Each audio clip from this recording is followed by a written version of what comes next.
नमस्कार दोस्तों। आप सबका स्वागत है आज की सच्ची कहानी में। आज हुई कहानी ऐसी है जो आपके रोंगटे खड़े कर देगी। आजकल क्राइम का एक नया ट्रेंड चल पड़ा है।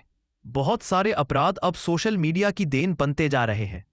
सोशल मीडिया वो जगह है जहां दो अनजान लोग मिलते हैं, बातें करते हैं और कई बार बिना मिले ही रिश्ते बन जाते हैं। लेकिन इन्हीं रिश्तों का अंत कभी कभी बेहद खौफनाक होता है।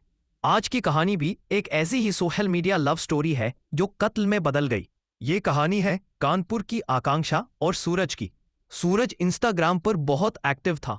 वहीं उसकी मुलाकात आकांक्षा से हुई। बातचीत शुरू हुई, फिर दोस्ती और जल्द ही प्यार में बदल गई।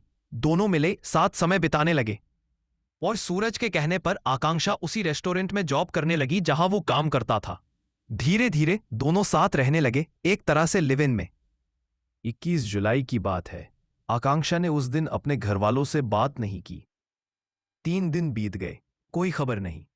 माँ बार बार फोन कर रही थी लेकिन आकांक्षा कॉल काट देती थी। फिर अचानक माँ के मोबाइल पर एक मैसेज आया, माँ मैं बिजी हूं, बाद में बात करूंगी। माँ को तसल्ली मिलनी चाहिए थी लेकिन वो और घबरा गई क्योंकि ये फोन उसके बेटे का था और आकांक्षा को लिखना चाहिए था भैया, न कि माँ। माँ को शक हुआ कि कुछ गड़बड़ है। उन्होंने पुलिस में रिपोर्ट दर्ज कराई। पुलिस ने जांच शुरू की। रेस्टोरेंट में पूछताछ से पता चला कि आकांक्षा सूरज के साथ रहती थी। पुलिस सूरज तक पहुंची। सूरज ने कहा कि दोनों में झगड़ा हुआ था और आकांक्षा घर छोड़कर चली गई। बात में दम लगा क्योंकि सूरज लगातार रेस्टोरेंट में काम पर आता रहा। पुलिस ने उसे छोड़ दिया। लेकिन जब जांच आगे बढ़ी तो सारे सुराग फिर सूरज की ओर ही जाने लगे। पुलिस ने दोबारा पूछताछ की, इस बार सख्ती से। कुछ देर बाद सूरज टूट गया और बोला, मैंने आकांक्षा को मार डाला। उसने बताया कि झगड़े के बाद गुस्से में गला घोंटकर उसने आकांक्षा की हत्या कर दी।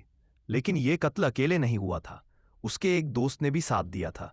दोनों ने मिलकर लाश को एक बैग में रखा और कानपुर से करीब 100 किलोमीटर दूर बांदा के पास एक पुल से नदी में फेंक दिया। पुलिस वहां पहुंची और लाश की तलाश शुरू की। लेकिन 4 महीने बीत चुके थे। तेज बहाव वाली नदी में लाश मिलना लगभग असंभव था। पूछताछ में सूरज ने बताया कि उसने ये कत्ल क्यों किया। असल में सूरज की एक दूसरी गर्लफ्रेंड भी थी जिससे वो इंस्टाग्राम पर मिला था।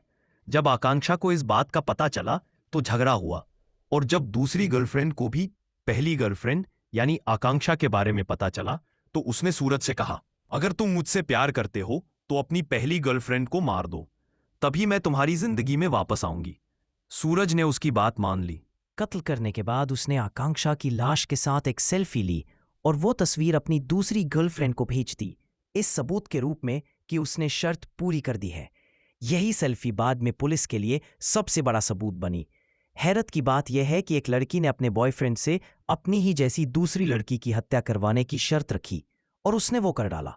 अब सवाल यह है कि ऐसी मानसिकता कहां से आती है। पुलिस ने सूरज और उसके दोस्त को गिरफ्तार कर लिया है। अब जांच उसकी दूसरी गर्लफ्रेंड पर चल रही है क्योंकि उसने इस कत्ल के लिए उकसाया था। लाश अब तक नहीं मिली है लेकिन सूरज का इकरार जुर्म और सारे सबूत पुलिस के पास है। 4 महीने पुराना ये केस अब एक सर्कमस्टेंशियल एविडेंस पर खड़ा है, यानी परिस्थितिजन्य साक्ष्य। लाश नहीं लेकिन कहानी है। कातिल है, गुनाह कबूल है। अब देखना यह है कि कानपुर पुलिस इस केस को कितनी मजबूती से कोर्ट में रखती है ताकि गुनहगारों को सजा मिल सके। क्योंकि जब प्यार की हदें पार होती है तो इंसान इंसानियत की हदें भी भूल जाता है। तो ये थी दोस्तों आज की कहानी। फिर मिलते हैं ऐसी ही किसी और कहानी के साथ। तब तक के लिए धन्यवाद।